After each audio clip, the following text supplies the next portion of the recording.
Season 2, Episode 3. Despite David's attempts to intimidate and overwhelm her, Emma's advocacy grew stronger, rallying support from victims and allies worldwide. The authorities were brought in, and David's once thriving operation began to unravel.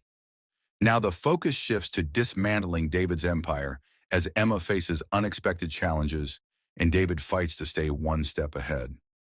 Emma sat across from Mark in a crowded cafe, her laptop open to a spreadsheet filled with names, aliases, and financial transactions tied to David's network. "We've submitted everything to the authorities," Mark said, lowering his voice. "Interpol is getting involved. This operation is bigger than we thought." Emma nodded, her heart pounding. She had dreamed of this moment, of holding David accountable, but the scale of his crimes was staggering. "Does this mean it's over?" she asked. Mark shook his head. "Not yet. Taking down a network like this takes time, but they're watching him now and his moves are limited." In Nigeria, David sat in a dimly lit room with his closest associates. The mood was tense. "They're on to us," one of them said, scrolling through an online article that referenced Emma's advocacy. "People are sharing her posts everywhere. It's harder to find Mark's."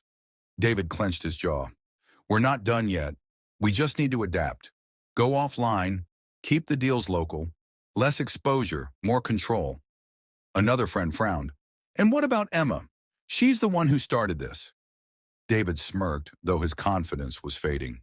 "She won't get the last word." Meanwhile, Emma's inbox continued to fill with messages from victims thanking her for her efforts.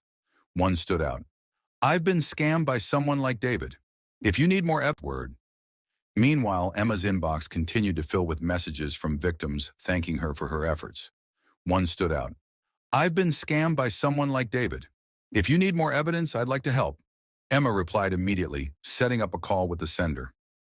The woman's story mirrored Emma's: false promises, fabricated crises, and financial exploitation.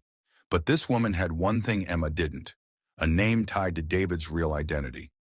Mark's eyes lit up when Emma shared the information.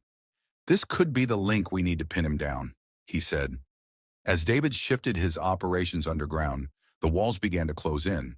One of his associates was arrested during a local deal, and the pressure intensified. "They're picking us off one by one," the associate warned during a frantic call. David's grip on his operation loosened further as he realized the authorities weren't just watching, they were closing in. Emma watched the news on her laptop, her breath catching as a headline scrolled across the screen. "Scam network leader under investigation as authorities close in." Her phone buzzed. It was Mark. "They've identified David," he said.